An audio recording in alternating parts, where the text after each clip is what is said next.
Hey, what's up everybody? Jake here and welcome to the hobby. Over the past couple weeks and months, you probably noticed, but there's been a ton of issues with PSA grading, and I've experienced some of those issues myself. For the first time ever this year, I got a bunch of cards back from PSA, and all of the cards came back in damaged slabs, which has never ever happened before. I had to submit a bunch of tickets, work with their support team. They covered them. I had to resend those cards back to PSA grading to get them re-slabbed and re-holtered up. It took months and months and months, but that's the first time ever that I've experienced damaged PSA slabs coming back to me, and it happened on multiple occasions. So that absolutely raises a signal, like something's wrong in the process. It just doesn't make sense. And I'm noticing this again and again from other collectors. So many people are coming to me and giving me stories about how there's just all kinds of issues, and it makes sense why there's a bunch of issues. It's because PSA is currently grading over 1 million TCG cards every single month. I'll be honest, I don't know enough experienced graders that can grade 1 million cards every single month. It just doesn't make sense. So who are grading these cards? And that's where there's concerns of inconsistency. There's been a ton of cards that have been graded inconsistently. There's been cards that are coming back damaged. There's people that haven't even received the correct cards. And I want to bring up all of these concerns. And so with all of these signals currently pointing towards one direction, which is as a rational and reasonable collector, I don't see a world where I should be grading cards with PSA in the foreseeable future. I haven't submitted any cards to PSA for at least 4 or 5 months, and I'm going to hold back. I have cards in Card Savers right now, and I don't think I'm going to send additional cards to PSA grading anytime in the foreseeable future. And a lot of that concern just basically comes down to, why do you value a PSA graded card more than a raw card? Why do I grade my cards with PSA, or any grading company for that matter? At the end of the day, a lot of the cards that I grade is because of their trade value. I grade cards because it's just easier to trade and sell a PSA graded card. It's just significantly more convenient. If I were to sell a raw card, I would have to take a dozen photos of this card, and it still does not sell as quickly. If I were to take that card, grade it with PSA, and list it on eBay, I don't even need to take more than one photo. In fact, you can sell this card without even a single photo. You can just say, hey, I'm selling a PSA 10 McDonald's Pikachu, and everyone knows the value of that card.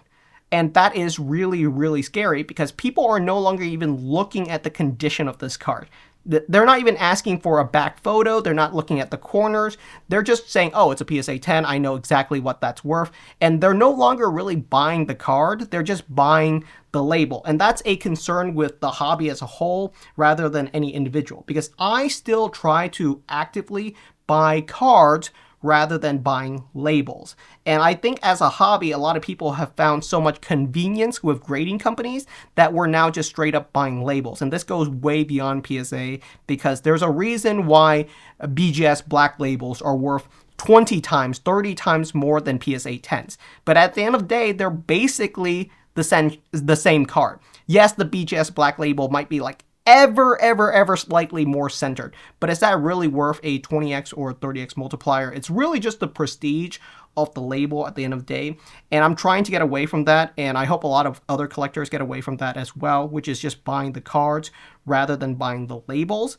I think that there are a ton of undervalued cards, especially once you look at cards that are below pristine or gem mint condition. If they're a grade below a 10, a lot of cards tend to be significantly more affordable, even though they're minute details differences compared to their gem mint or pristine counterpart. The first big concern with PSA grading, specifically on why I'm no longer grading with PSA, is because of their monopoly practice. Obviously, Collectors Holding, which is PSA's parent company, currently owns BGS as well as SGC and PSA, PSA being the largest of the three by far, like by a massive multiplier. And overall, that does raise concern of monopoly practice. So this is an actual press release by Congressman Pat Ryan, where they are demanding FTC to investigate Collectors Holding for monopoly practice in the trading card grading market space. So it'll be interesting to see where this goes. It might go nowhere, but it still does raise additional concern. But there's just a bunch of other concerns that many other collectors are currently raising about PSA. The first big concern with PSA is their grading inconsistency right now. A lot of people have noticed that PSA grading is really inconsistent right now. It's an ongoing joke. A lot of community members and collectors are well aware of it, and it's a serious concern. You know, this is a PSA 4 first edition Dark Dragonite. The collector got it back, took it out, looks really solid. They sent it to BGS instead, and it came back as a BGS 9. Like, in what world does that make sense? How does a PSA 4 first edition Dragonite come back as a BGS 9? Those are the kind of concerns that people are currently raising. And a big part of that, I think, is because there's just a ton of inexperienced grader right now at PSA because they're grading 1 million cards every single month. It's not possible for all of those cards to be checked properly by experienced graders. There's just so many cards, and they have to move rapidly because there's a massive backlog in cards right now. I've submitted submissions to PSA 5 or 6 months ago that are nowhere near back to me. They're nowhere near in the process of coming back to me, because that means these graders are overworked, they're rushing their work, and they're inexperienced. That's the only way that it could make sense. So that's really questionable. The other big concern that a lot of people have noticed is that PSA could potentially be damaging their cards. This is another collector who posted this, which is they sent a Poncho Pikachu to PSA. Their Poncho Pikachu looks really solid, and it came back to them as a PSA 6.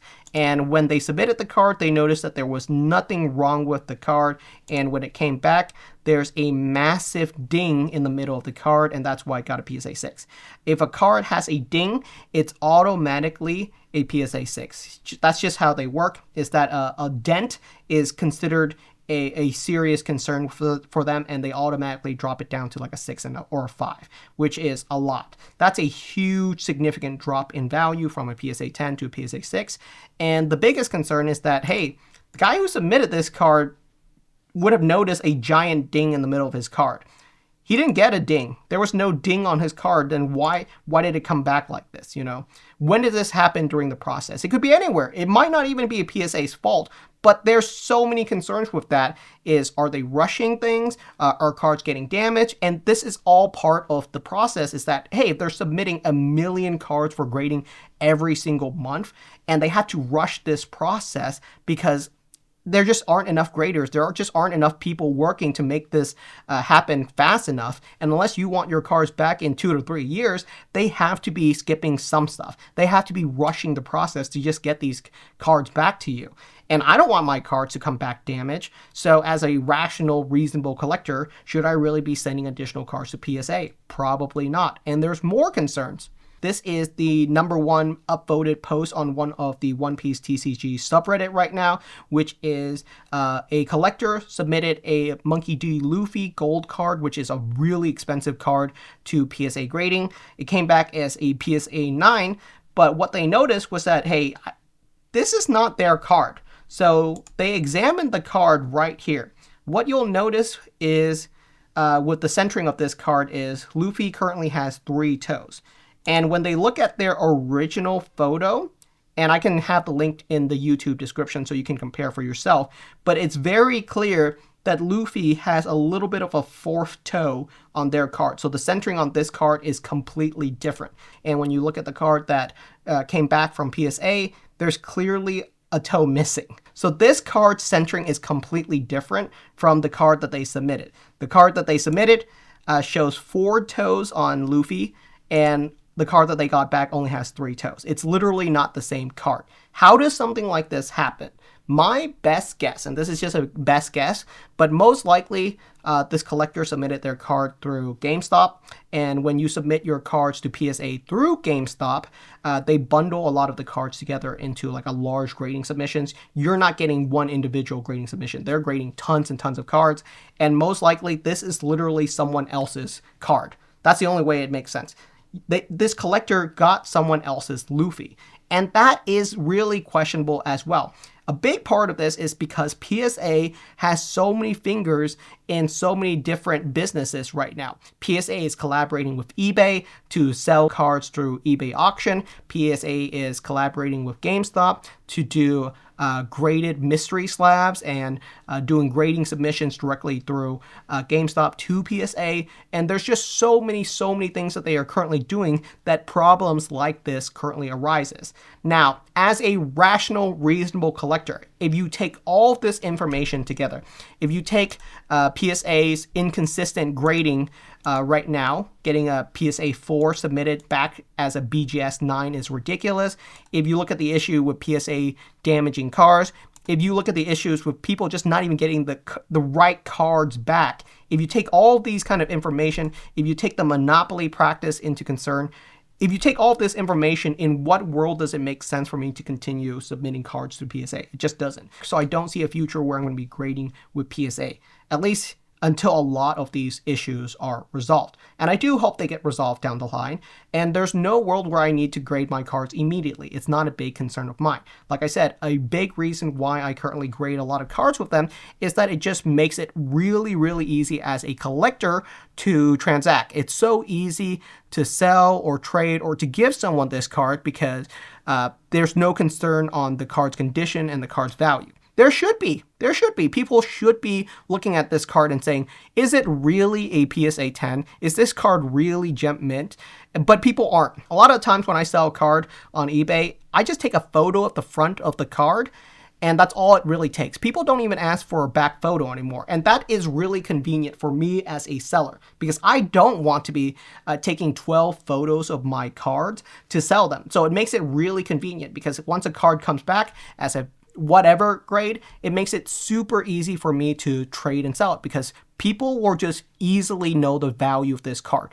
But at the same time, are they really looking at the value of the card, or are they just taking the label at face value? So as a collector, I'm really trying to educate people on that, and I'm making sure that I'm practicing that I'm not buying just a label. If I look at a card inside of a collector showcase, even if it's BGS 10 or CGC 10 or PSA 10 or whatever the case, I'm still looking at the card. I'm still going to be really examining it and making sure that I'm buying the card and not just buying a card because the label says it's a certain condition. I'm going to be really looking at some of these cards. So thank you so much for watching. Let me know what your thoughts are on all of these different concerns, and I'll see you guys next time.